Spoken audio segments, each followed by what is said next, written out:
எல்லா கேரக்டருமே பார்த்தீங்கன்னா ஓரளவு ஆப்டாகி மிகப்பெரிய படம்டா அப்படி சொல்ற அளவுக்கு தான் இருந்துச்சு. சினிமாட்டோகிராஃபில இருந்து எல்லாமே பார்த்தீங்கன்னா வெள்ளா இருந்துச்சு. மியூசிக்லாம் பார்த்தீங்கன்னா செம்ம சூப்பரா இருந்துச்சு. மியூசிக்லாம் பார்த்தீங்கன்னா நம்மளுக்கு சீட் எட்ஜில் வந்து உட்கார வச்சுச்சு.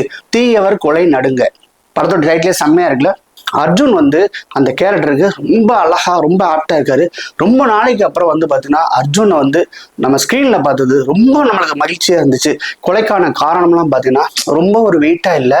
Hi hello welcome to Rafi theatre. நான் உங்க ரஃபி. இன்னைக்கு திரை விமர்சன நிகழ்ச்சியில் நம்ம பார்க்க போற படம் தினேஷ் லக்ஷ்மணன் இயக்கி அர்ஜுன், ஐஸ்வர்யா ராஜேஷ், வேலா ராமமூர்த்தி, ராம்குமார் மற்றும் தங்கதுரை இவங்க நடிப்பில் வெளிவந்திருக்க படம் தான் தீயவர் கொலை நடுங்க. படத்தோட டைட்டிலே செம்மையா இருக்குல்ல. இந்த படத்தோட கதையை பத்தி பார்த்தோம்னா ஆரம்பத்துல அழகான ஓஎம்ஆர் ரோடு ட்ரோன் ஷாட்ல காமிக்கிறாங்க. வண்டி போயிட்டே இருக்குது. பார்த்தா உள்ளுக்குள்ள வந்து ஒரு எழுத்தாளர் வந்து ரொம்ப பதட்டத்தோட பேசுறாரு மகிட்ட. அம்மா எனக்கு மனசே சரியில்லைம்மா, அதனால ஓஎம்ஆர் ரோட்டை நோக்கி போயிட்டு இருக்குன்னு. அப்பா வந்துருங்கப்பா, திருப்பி வந்துருங்கப்பா அப்படி சொல்றாங்க. இல்லம்மா எனக்கு மனசு சரியில்லை, நான் போயிட்டு இருக்கும்போது பார்த்தோன்னா ஏற்ற மாதிரி ஒரு பைக்காரை வந்து குறுக்க வந்துடும். வண்டி நிலை தடுமாறி போய் டிவைடர்ல மோதி ஆக்சிடென்ட் ஆயிடுச்சு. ஆக்சிடென்ட் ஆனோன்னா அதுல இருந்து வெளியில வந்து இப்படி பாக்குறாரு. போன பைக்கு யூட்டர்ன் அடிச்சு திரும்பி வருது. திரும்பி வந்து கீழே இருக்குது. கொலையால் நினைச்சுன்னா பெரிய இரும்பு ராடை வச்சு மண்டையிலே அடிச்சு கொலை பண்ணிடுறான். இந்த கொலை எதுக்காண்டி நடந்துச்சு, கொலையாளி யாரு, செத்து போனது யாரு, இதை கண்டுபிடிக்கிற ஒரு போலீஸ் ஆஃபீஸரா அர்ஜுனும் வர்றாரு. கண்டுபிடிச்சாரா இல்லையா, எதுக்காண்டி இந்த கொலைலாம் நடந்துச்சு, பலவித திருப்பங்களோட சொல்ற படம் தான் இந்த தீயவர் கொலை நடுங்க. படத்தோட ஆரம்பத்துல பார்க்கும்போதே தெரிஞ்சு இது பயங்கரமான இன்வெஸ்டிகேஷன் த்ரில்லரா போகுதுன்னு சொல்லிட்டு.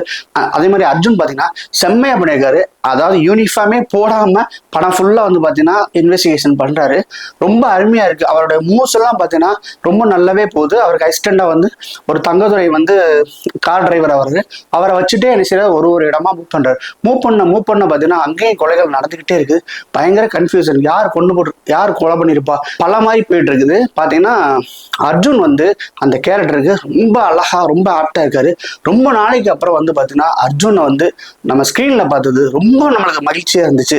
ஏன் அப்படி சொல்றேன்னா படத்தோட டைட்டில் பார்க்கும்போதே தெரிஞ்சிச்சு இது வந்து பயங்கர இரும்பு துறை மாதிரி ஒரு இன்வெஸ்டிகேஷன் த்ரில்லர் தான் படம் போக போகுதுல அப்படின்னு நினைச்சுக்கிட்டு இருந்தோம். ஆனா அது இல்ல கதை. அதுக்கு இதுக்கும் சம்பந்தம் இல்லாம ஒரு கொலை நடந்துச்சு இல்லையா, அந்த கொலையை கண்டுபிடிக்கிற ஆபீசரா அர்ஜுன் ரொம்ப பொருத்தமா இருந்துச்சு. ரொம்ப நாளைக்கு முன்னாடி நிறைய இடத்துல பாத்தீங்கன்னா அர்ஜுனுக்கு வந்து பில்டப் ஷாட்டா ஹை ஸ்பீட் ஷாட் எல்லாம் போட்டிருக்காங்க. ஒரு இதை கண்டுபிடிச்சு கிளாஸை போட்டு நடக்கிறது, ஸ்லோ மோஷன்ல போறது வர்றது எல்லாமே பார்த்தீங்கன்னா மாசா இருக்கு. மனுஷன் ஃபிட்டா இருக்காப்புல. அன்னைக்கு நம்ம பார்த்த மாதிரியே இருக்கு. ஜென்டில்மேன் அந்த ரேஞ்சில் பார்த்த மாதிரியே இருக்கும். அவ்வளவு அழகா இருக்காப்புல. ரொம்ப பொருத்தமான கேரக்டர். அந்த மாதிரி பண்ணியிருக்காரு அர்ஜுன் சார். அதுக்கடுத்து ஐஸ்வர்யா ராஜேஷ் அவங்க பார்த்தீங்கன்னா அந்த டெஃபன்டாம் இருக்காங்க இல்லையா, அந்த மாதிரி ஒரு ஸ்பெஷல் கிட்ஸ்லாம் இருக்காங்களே அதுக்கு ஒரு டீச்சரா வர்றாங்க.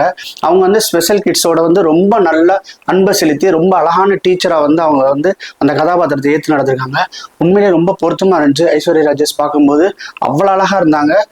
செம்மையா பண்ணியிருந்தாங்க. ஆசிரமத்துக்கும் கொலகாரனுக்கும் ஒரு லிங்க் அடிச்சு அதுல வந்து ஐஸ்வர்யா ராஜேஷோட ரோல் என்ன, ஸோ அதெல்லாம் வந்து நல்லாவே பண்ணியிருந்தாங்க. அதுக்கடுத்து பார்த்தீங்கன்னா வேலா ராமமூர்த்தி அவர் ஒரு கேரக்டர் பண்ணியிருக்காரு. அவருமே ரொம்ப பொருத்தமா பண்ணியிருந்தாரு. நம்ம பிரபு சாருடைய அண்ணன் இருக்கா இல்லையா, ராம்குமார் கணேசன், அவங்களும் பார்த்தீங்கன்னா ஒரு நல்ல கேரக்டர் பண்ணியிருக்காப்புல. ஒரு வில்லன் கதாபாத்திரம். அவருமே ரொம்ப பொருத்தமா இருந்தாரு.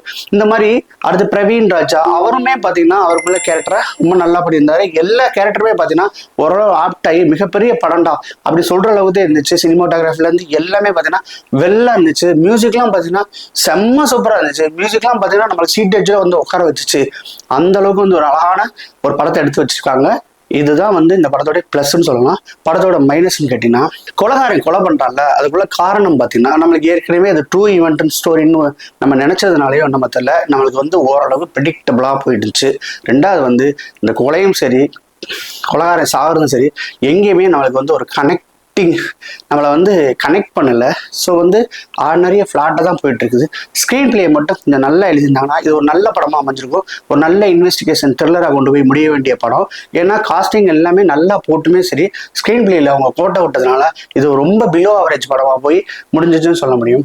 கொலைக்கான காரணம்லாம் பார்த்தீங்கன்னா ரொம்ப ஒரு வெயிட்டாக இல்லை.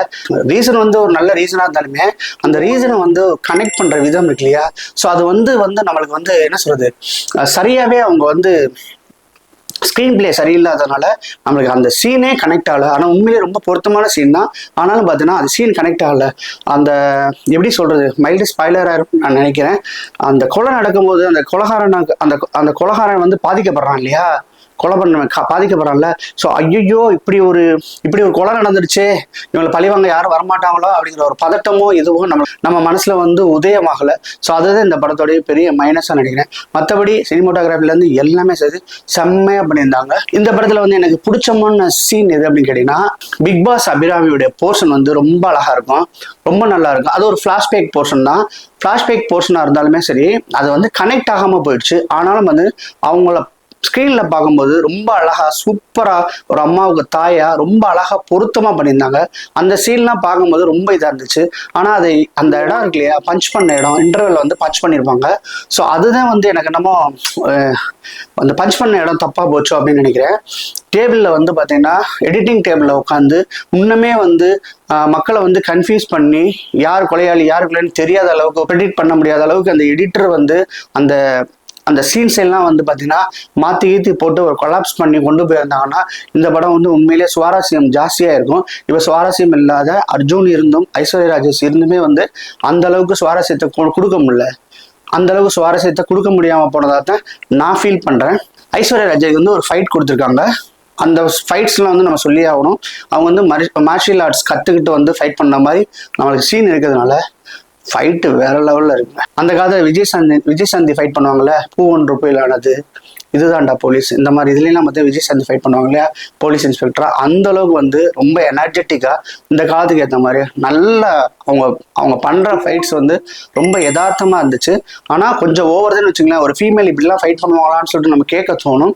ஆனாலும் கதையில் வந்து அவங்க ஒரு மார்ஷியல் ஆர்ட்ஸ் ஃபைட்டரு, அதனால வந்து இது கரெக்டாகவே பொருந்துச்சு சொல்லலாம். ரொம்ப நல்லா பண்ணியிருந்தாங்க அந்த ஃபைட்ஸை. அதே மாதிரி அர்ஜுன் சார்னா ஃபைட்டு தானே, அவருக்குள்ள ஃபைட்டுமே வந்து பயங்கரமாக இருந்துச்சு. என்னன்னு கேட்டீங்கன்னா, அந்த கொலையாளி வந்து பார்த்தீங்கன்னா ஒரு ட்விஸ்ட் ஒன்று வச்சிருக்காங்க. அந்த ட்விஸ்ட் வந்து உண்மையிலேயே செம்ம ட்விஸ்ட், யாருமே ப்ரெடிக்ட் பண்ண முடியாது ஒரு நல்ல ட்விஸ்ட். ஆனால் அந்த ட்விஸ்ட்டை வந்து பார்த்தீங்கன்னா ப்ரீ கிளைமாக்ஸில் வந்து கொண்டு வரதுக்கு பதிலாக மிட் இன்டர்வெல்ல வந்து கொண்டாந்துடுறாங்க. ஸோ அதனால வந்து கொஞ்சம் சுவாரஸ்யம் குறைஞ்ச மாதிரி நான் ஃபீல் பண்ணுறேன். மற்றபடி டெக்னிக்கல் வைஸ் எல்லாமே பயங்கர ஸ்ட்ராங். ஒரு தடவை கண்டிப்பாக தியேட்டரில் பார்க்கலாம். ஒரு பிலோ ஆவரேஜ் படமாக இருந்தாலும் அர்ஜுன் சாருக்கானியும் அந்த மாஸான ஒரு பிக்சர் குவாலிட்டின்னு சொல்லும் இல்லையா, பெரிய படங்கள்னு சொல்கிறோம் இல்லையா, அந்த அளவுக்கு வந்து ஒர்த்தான சினிமோட்டோகிராஃபி மியூசிக் எல்லாமே நல்லா இருந்தோம். ஸ்க்ரீன் பிளேயில் கொஞ்சம் ஃபோட்டோ விட்டதுனால பிலோ ஆவரேஜ் படமாக போய் முடிஞ்சிச்சு. இதுதாங்க இந்த படத்தோட விமர்சனம். இந்த விமர்சனத்தை பார்த்து படத்துக்கு போகிறதும் போகாதும் உங்களுடைய இஷ்டத்துக்கே நாங்கள் விட்டுறோம். இந்த படத்துக்கு என்னுடைய மார்க் 10க்கு 6 கொடுப்பேன். மீண்டும் வேற ஒரு வீடியோவில் சந்திக்கிறேன். அதுவரை பாய். இந்த வீடியோ பிடிச்சிருந்துச்சுன்னா லைக் பண்ணுங்க, ஷேர் பண்ணுங்க, கமெண்ட் பண்ணுங்க. ரஃபி தியேட்டரை மறக்காம சப்ஸ்கிரைப் பண்ணிருங்க, பெல் பட்டனை கிளிக் பண்ணிருங்க.